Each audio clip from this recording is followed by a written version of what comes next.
Kisah ini terjadi di abad ke-17, di masa kekhalifahan Ottoman. Suatu malam, Sultan Murad Ar-Rabi ingin melihat kondisi rakyatnya. Maka di tengah malam, ia belusukan ke sebuah desa. Namun, di salah satu gang, Sultan Murad melihat jenazah seorang laki-laki tergeletak. Anehnya, penduduk desa itu tak peduli. Maka Sultan pun bertanya kepada para mereka, "Ada apa dengan mayat pria ini? Mengapa tidak seorang pun yang mengurus jenazahnya?" Para penduduk itu pun berkata, "Orang ini suka bermaksiat. Ia adalah peminum khamar. Ia pun sering mengunjungi wanita pezina." Sultan pun menjawab, "Tapi, bukankah dia saudara kita? Bukankah sesama muslim merupakan satu umat, pengikut Rasulullah SAW? Ayo, kita bawa jenazahnya. Tolong antarkan aku menuju rumahnya dan menemui keluarganya." Sesampai di rumah duka, Sultan Murad Ar-Rabi bertemu istri si jenazah. Melihat jenazah suaminya, sang istri pun menangis. Semua orang beranjak pergi, dan sang istri pun berkata, "Semoga Allah merahmatimu, wahai wali Allah. Aku bersaksi bahwa engkau sungguh wali Allah." Mendengar perkataan istri almarhum, Sultan menjadi heran, dan ia berkata, "Bagaimana mungkin aku ini termasuk wali Allah? Sementara banyak orang berkata buruk terhadap mayat ini, dan banyak orang enggan menyelenggarakan jenazahnya. Aku tidak mengerti, bagaimana mungkin seorang wali Allah mengurus jenazah ahli maksiat?" Wanita itu pun menjawab, "Aku sudah duga hal itu. Sungguh suamiku setiap malam pergi ke penjual arak, khamar, lantas membeli beberapa banyak yang dia bisa beli. Kemudian membawanya ke rumah kami dan menumpahkan seluruh khamar ke toilet. Dan dia, suamiku, berkata, 'Semoga aku bisa meringankan keburukan khamar dari kaum muslimin.' Suamiku juga selalu pergi kepada para zaniyah, pelacur, dan memberinya uang, dan berkata, 'Malam ini kau kubayar, dan jangan kau buka pintu rumahmu untuk melacur hingga pagi hari.' Kemudian suamiku kembali ke rumah dan berujar, 'Alhamdulillah, semoga dengan itu aku bisa meringankan keburukannya dari pemuda-pemuda muslim malam ini.' Namun sementara orang-orang menyaksikan dan mengetahui bahwa suamiku membeli khamar dan masuk ke rumah pelacur, lantas mereka membicarakan suamiku dengan keburukan. Pernah suatu hari, aku berkata pada suamiku, 'Sungguh, jika seandainya engkau mati, maka tidak akan ada orang yang memandikanmu, menyolatkanmu, dan menguburkanmu.' Suamiku pun tersenyum dan menjawab, 'Jangan khawatir sayangku. Sultan, pemimpin kaum musliminlah yang akan menyolatkanku beserta para ulama dan pembesar-pembesar negeri lainnya.' Setelah mendengar cerita sang istri, Sultan pun menangis lantas berkata, 'Suamimu benar. Demi Allah, aku adalah Sultan Murad Ar-Rabi, dan besok kami akan memandikan suamimu, menyolatkan, dan menguburkannya.' Esoknya di antara yang menyaksikan jenazah itu adalah Sultan Murad, para ulama, para masyaikh, dan seluruh penduduk kota.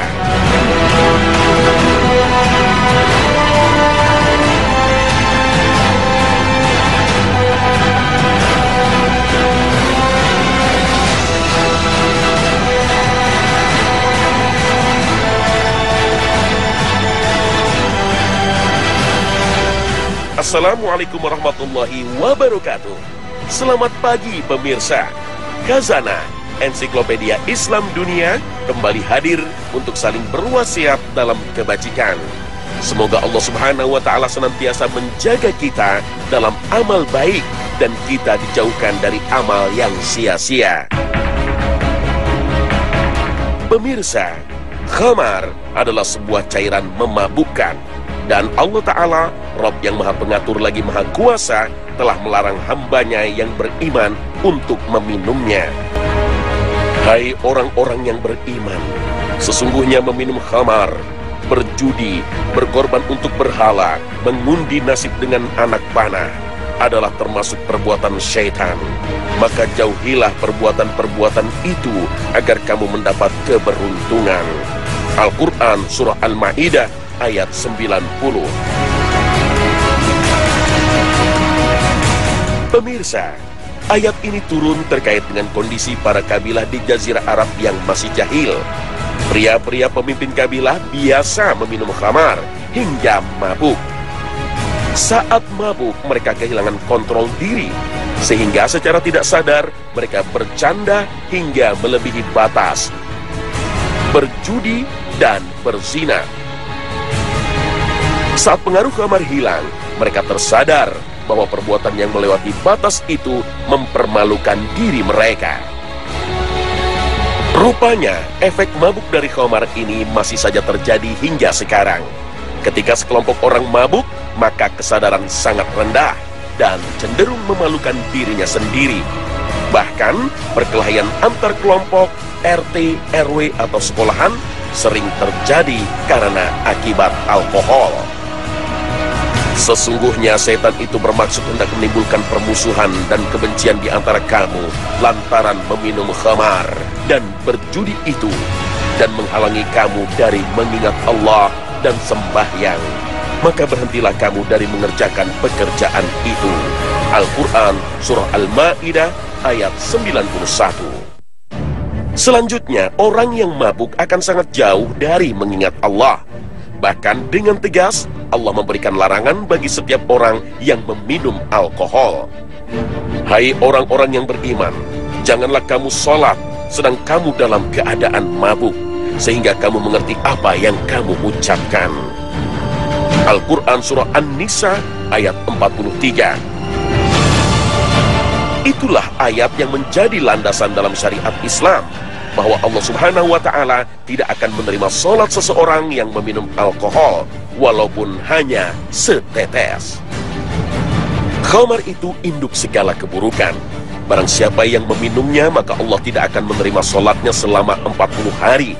Dan barang siapa yang mati di mana khamar itu ada dalam perutnya, maka ia mati dalam keadaan jahiliyah. Hadis riwayat At-Tabarani. Masih saja menjadi pekerjaan rumah bagi keluarga muslim untuk melindungi anak-anak dari alkohol. Apalagi di negara Indonesia ini, minuman beralkohol menjadi hal yang legal dan sah secara hukum. Seharusnya kita bisa meniru dan mencontoh perilaku para salafus soleh, orang-orang yang soleh, para sahabat Rasulullah yang ketika diturunkan perintah haram bagi khamar, mereka mengikutinya.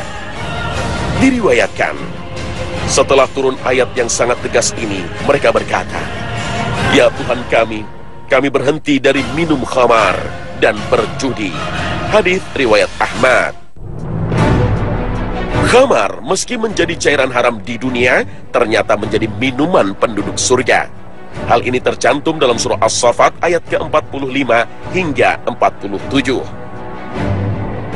Diedarkan kepada mereka gelas yang berisi khamar dari sungai yang mengalir, warnanya putih bersih, sedap rasanya bagi orang-orang yang minum. Tidak ada dalam khamar itu alkohol, dan mereka tiada mabuk karenanya. Inilah penjelasan Allah akan salah satu kenikmatan yang menjadi milik para penghuni surga. Namun jangan membayangkan khamar surgawi sama seperti minuman beralkohol di dunia. Jelas sangat berbeda, karena sesungguhnya manusia tidak akan pernah mampu membayangkan, apalagi menyamai kenikmatan alam surga. Berzina dan mabuk tidak hanya merupakan dua perbuatan dosa, tapi merebaknya perzinahan dan meluasnya perilaku meminum khamar adalah tanda-tanda datangnya masa akhir zaman. Di antara tanda-tanda hari kiamat adalah sedikitnya ilmu dan tersebarnya kebodohan, diminumnya khamar, merebaknya perzinahan. Hadis riwayat Bukhari dan Muslim.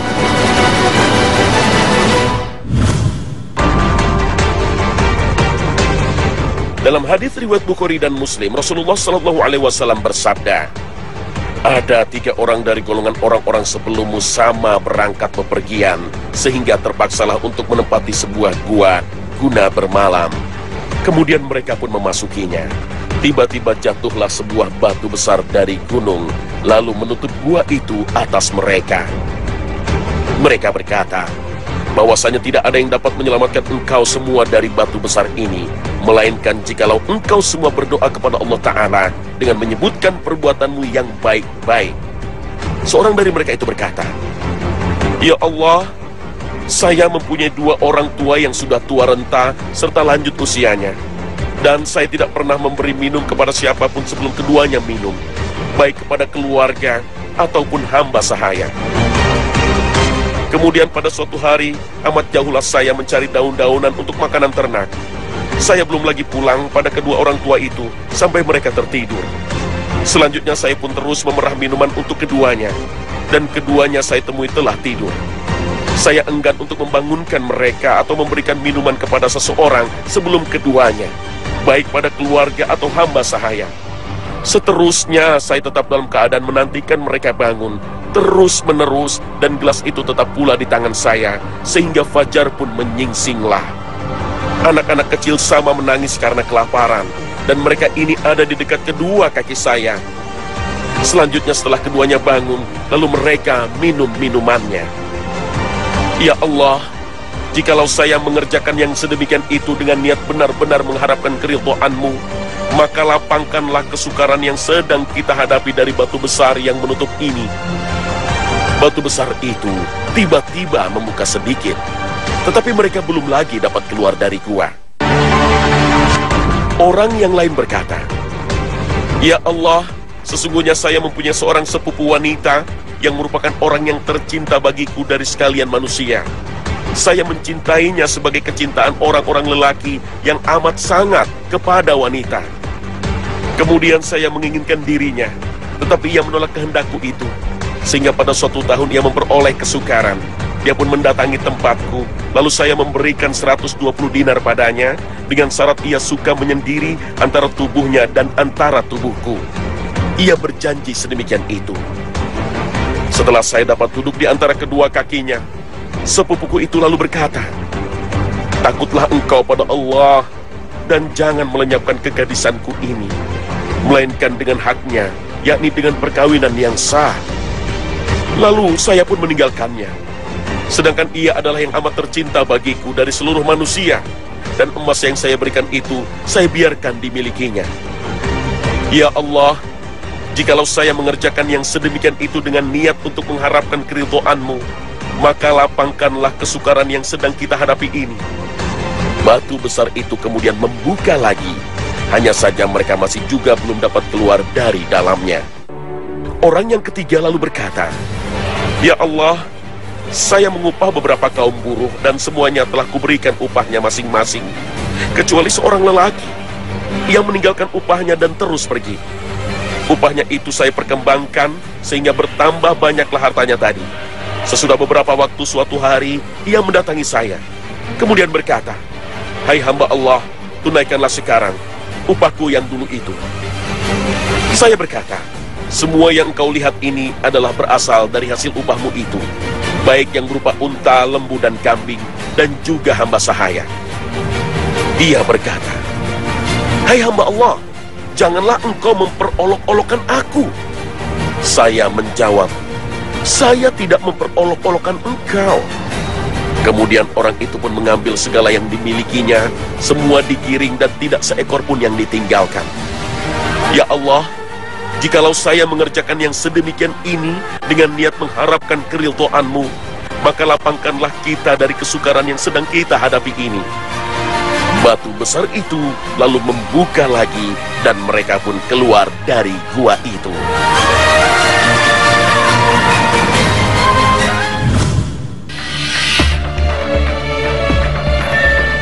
Pemirsa, kisah 3 pemuda yang terjebak di dalam gua adalah teladan dari Rasulullah SAW ketika bertawassul. Tawassul artinya mencari jalan menuju ridho Allah Subhanahu wa Ta'ala. Tawassul merupakan jalan dari seorang hamba untuk meminta petunjuk kepada Rabb yang Maha Mengetahui lagi Maha Bijaksana. Tawassul memiliki landasan syariat dalam surah Al-Maidah ayat ke-35. Ya ayyuhalladzina amanu فاتقوا الله وابتغوا إليه الوسيلة وجاهدوا في سبيله لعلكم تفلحون. Pemirsa, bertawasul atau mencari wasilah ada 3 hal sesuai dengan tuntunan dari para ulama. Perkara pertama untuk mencari wasilah adalah mengedepankan tauhid, bahwa tidak ada ilah yang berhak disembah selain Allah, dan hanya Allah yang memiliki kuasa untuk menimpakan kebaikan kepada siapapun hamba yang dikehendakinya.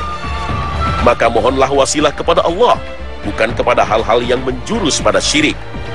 Wasilah adalah bagian dari perbuatan ibadah kepada Allah, bukan prinsip mencari keberuntungan yang lazim dan populer di dalam budaya bangsa Timur.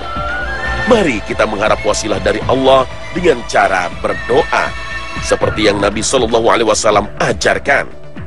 Jauhilah berdoa dengan cara baru dan diada-adakan versi manusia, sekalipun dia memegang kekuasaan pemerintah. Karena berdoa adalah adab ibadah, bukan sekedar budaya. Maka hanya dari Rasulullah lah cara berdoa, beribadah umat Islam yang patut dijalankan. Wahai Rabb yang maha hidup, wahai Rabb yang maha berdiri sendiri, dengan rahmat-Mu aku meminta pertolongan. Perbaikilah segala urusanku, dan jangan Engkau serahkan urusanku kepada diriku, meskipun hanya sekejap mata, tanpa mendapat pertolongan dari-Mu. Mengerjakan amalan-amalan soleh merupakan cara menggapai wasilah dari Allah. Bukti nyata wasilah atas amalan baik adalah kisah 3 pemuda ini. Amalan pemuda pertama sehingga membebaskannya dari gua adalah berbakti kepada orang tua, birrul walidain. Wasilah atas amalan pemuda kedua adalah meninggalkan perzinahan, meski ia mampu dan tidak ada seorang pun mengetahuinya. Dan perkara yang membebaskan pemuda ketiga adalah wasilah karena ia mampu bertindak dan berlaku jujur kepada saudaranya. Dan perkara ketiga untuk mendapatkan wasilah adalah memohon doa kepada orang-orang soleh. Kita bisa memohon doa agar dalam munajat mereka nama kita disebut, sehingga mendapatkan kebaikan dunia dan akhirat. Ali bin Al-Husain adalah seorang ulama dan imam besar, pemimpinnya para ulama tabi'in. Namun semasa hidupnya dia terkenal bakhil, pelit oleh keluarganya dan masyarakatnya. Keluarganya mengira dia hanya menumpuk dirhamnya saja tanpa pernah menyedekahkannya. Tapi ketika beliau meninggal dunia, ada perbedaan yang terjadi di kota Madinah. Sejak meninggalnya Ali bin Husain, seluruh penduduk Madinah yang miskin tidak mendapatkan lagi santunan dari seseorang yang tidak dikenal. Setiap malam ada orang yang biasa mencukupi makan orang-orang miskin dalam sehari. Mereka berkata, "Kami tidak pernah kehilangan sodakoh yang diberikan secara sembunyi-sembunyi hingga Ali meninggal dunia." Lalu ketika menyelenggarakan jenazah, mereka melihat bekas hitam pada pundaknya. Amr bin Sabit berkata, tatkala Ali bin Husain meninggal, mereka memandikan mayatnya, lalu mereka melihat bekas hitam pada pundaknya. Lalu mereka bertanya, "Apa ini?" Lalu ada yang menjawab, "Beliau selalu memikul berkarung-karung tepung pada malam hari untuk diberikan kepada fakir miskin yang ada di Madinah." Rasulullah SAW bersabda bahwa salah satu golongan yang akan mendapatkan naungan ketika hari kiamat tiba adalah orang yang bersedekah, kemudian ia menyembunyikannya, sehingga tangan kirinya tidak mengetahui apa yang disedekahkan oleh tangan kanannya. Hadis riwayat Bukhari dan Muslim. Inilah salah satu keutamaan menyembunyikan sedekah dan amalan baik, dan hal ini menjadi salah satu teladan dari ulama tabi'in Ali bin Al-Husain. Beliau merupakan salah satu golongan Ahlul Bait, keturunan dan keluarga Rasulullah SAW. Amalan-amalan baik yang harus kita sembunyikan tidak hanya sedekah. Puasa sunnah bisa jadi kita laksanakan dengan niat hanya untuk Allah, dan sebisa mungkin hanya Allah dan diri kita saja yang mengetahui perbuatan ini, sehingga kita menemukan makna sejati dari ibadah, yaitu mengharapkan dan mencari ridho Allah. bukan sanjungan atau sematan status alim dari sesama manusia. Pemirsa, contoh dalam kisah Ali bin Husain adalah contoh ekstrim orang yang mampu menyembunyikan kebaikan dan sedekahnya. Beliau mampu bersedekah secara rahasia, sehingga penduduk Madinah di masa itu merasakan betapa murahnya hati seorang yang mampu membagikan makanan ke penduduk-penduduk miskin. Namun, mereka tidak tahu siapakah orang yang murah hati itu. Mungkin kesempurnaan amalan kita belum menyamai beliau. Namun semangat dalam kisah ini semoga bisa menjadi inspirasi untuk mencari naungan ketika hari kiamat tiba. Insya Allah.